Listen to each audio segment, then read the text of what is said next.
We started some news happening now, and the Prime Minister is currently being awarded on a Wall of Fame at the UWI Mona campus. Dr. Keith Rowley joins other regional leaders who've passed through the university, all of whose names have been added to a special monument in the campus's park.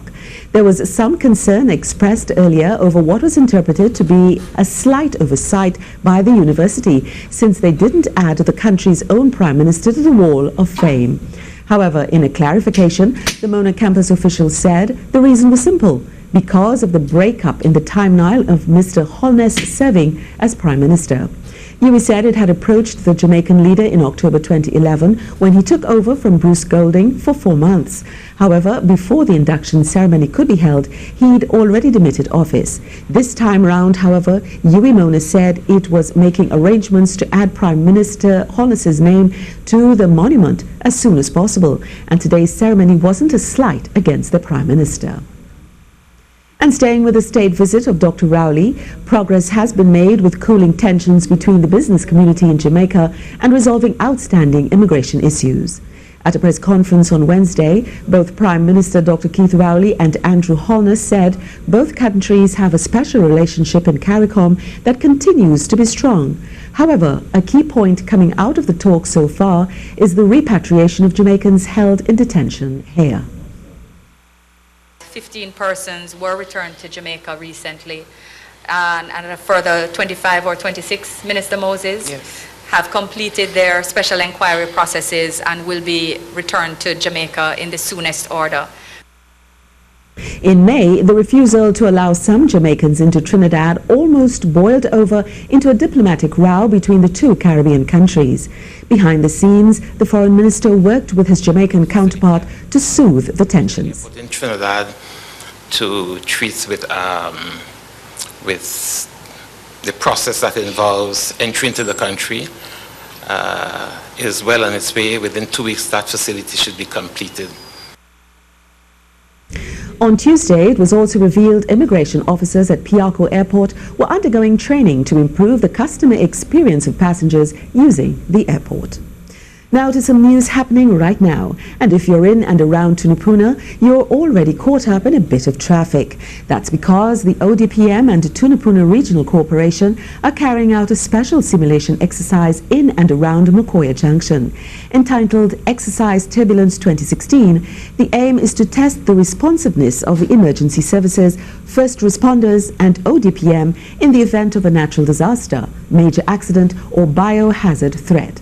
Let's go live to our reporter Rishi Harananan, who's there at the scene. Can you hear Rishi?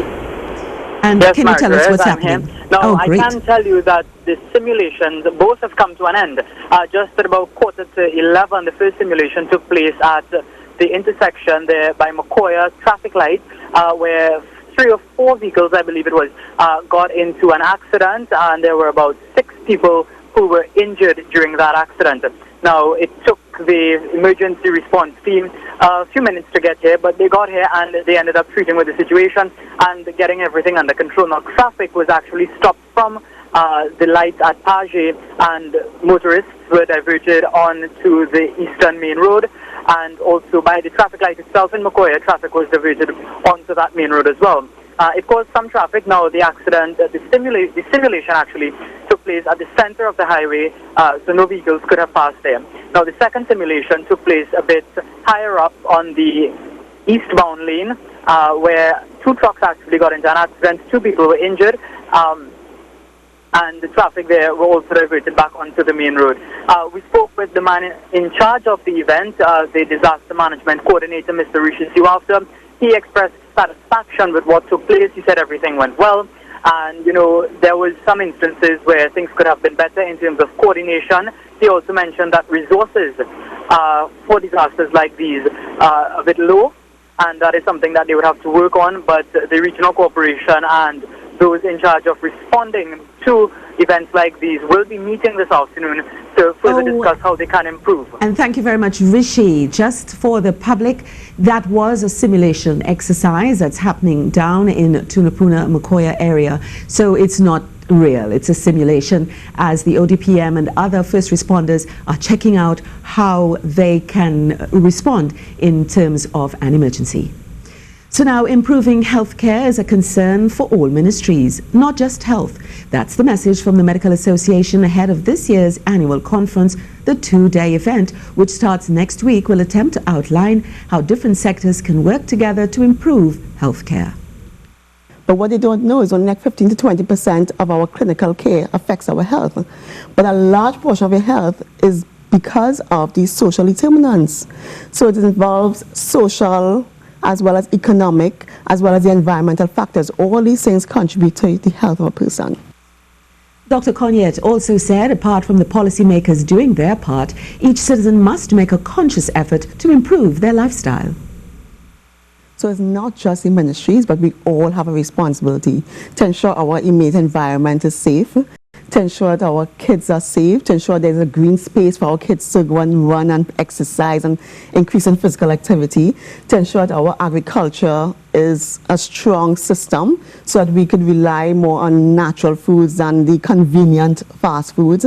I think we all have a responsibility to improve our health. UWI socialist students have added their voice to the ongoing discussion on GATE.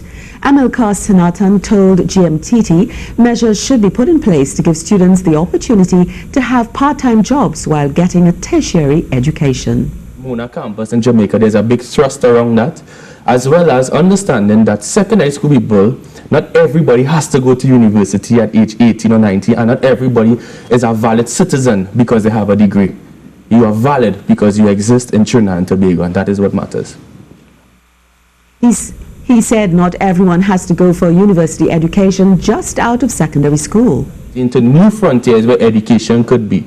Education also doesn't need to always have an entrepreneurial ideal or for a professional ambition. Right? You could still be a baker with a degree in biology, and that is because education could stimulate the mind. And I don't think you are guaranteed $10,000 just because you went to school for 3 years. That's a functionalist argument which is very scary, and that you could be a contributing citizen in many different capacities. A Year 1 student also said if GATE is removed, she's not sure where funding will come for her to continue her education. Approximately $5,000 a month. And per semester that'll be $2,000 if considering the GATE task force considerations.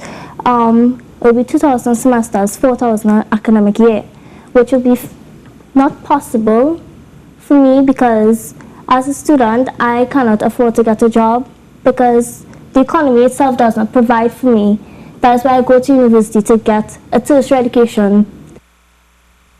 And now, whilst confusion over GATE continues, the Education Ministry says it's adamant they're still awaiting the Cabinet's decision on the recommendations put forward by the GATE Committee. A short while ago, the former Education Minister, Dr. Tim Gopi Singh, held a press conference saying the alleged leaked GATE recommendations present a series of regressive and disturbing developments in the education system. However, the Education Minister, Anthony Garcia, is also scheduled to host a press conference later this afternoon to update the discussions held with the Teaching Service Commission.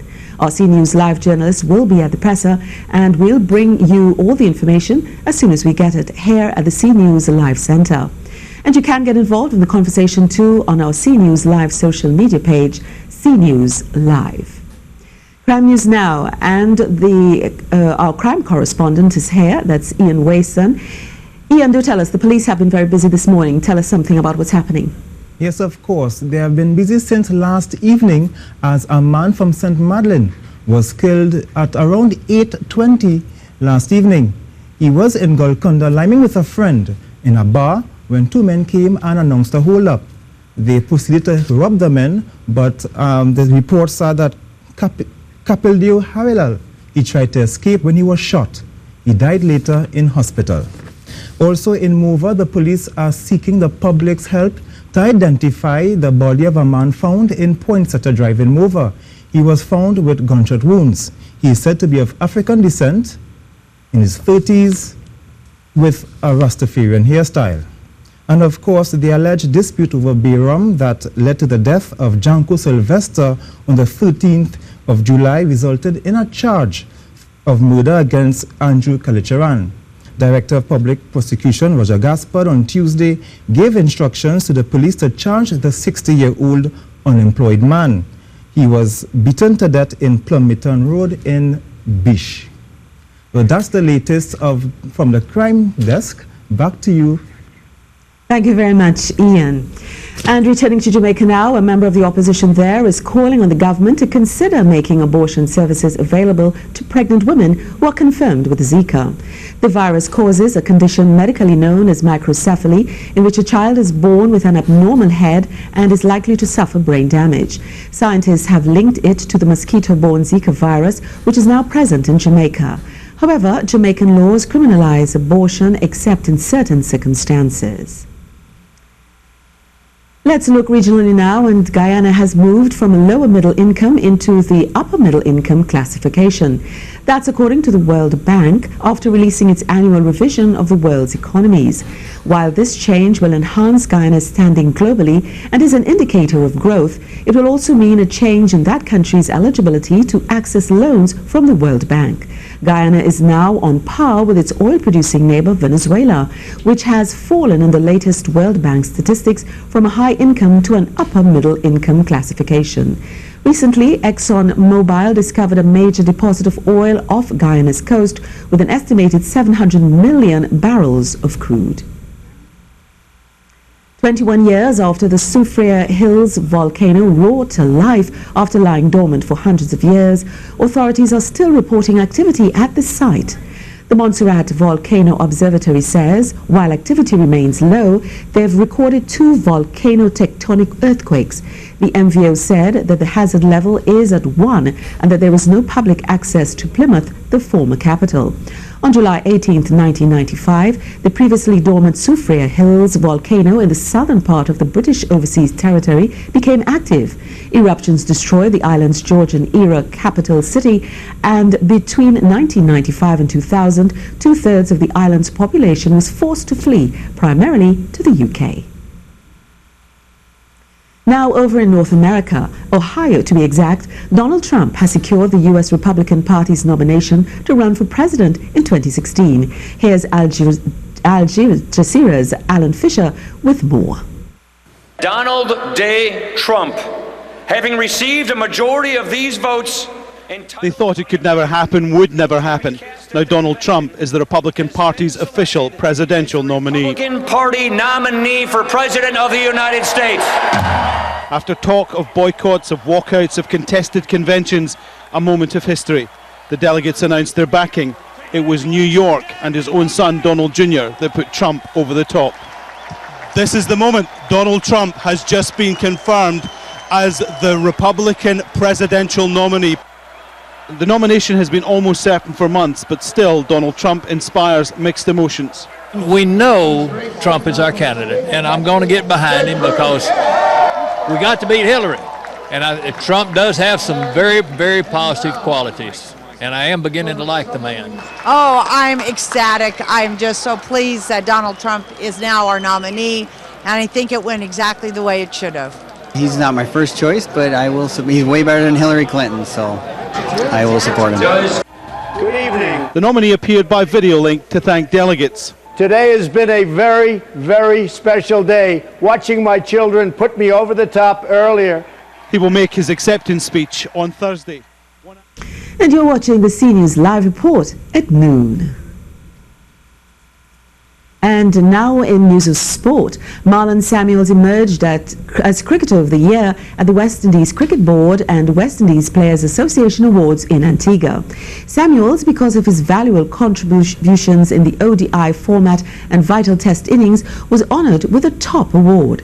Stephanie Taylor won the Women's Player of the Year award for her stellar contributions and leadership during the successful Women's T20 World Cup. Dwayne Bravo won the Caribbean's T20 Player of the Year, while his brother Darren was Test Player of the Year. The Under-19 Player of the Year was West Indies Under-19 captain Shimron Hetmer, while Guyana was adjudged the First-Class Team of the Year. In addition to the individual awards, members of the West Indies Under-19 team, West Indies women's and men's teams received special commemorative rings for winning the ICC World T20 titles.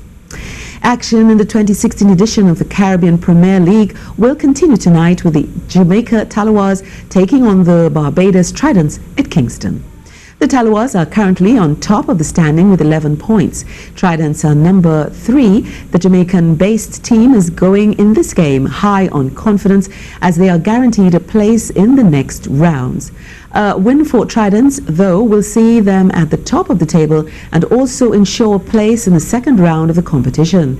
The Trinbago Knight Riders are in 4th place with 7 points. Guyana Amazon Warriors in 2nd with 10 points. And C News Live, powered by our team of journalists and producers across the Republic and the region, on television, radio and online. C News, your country, our job.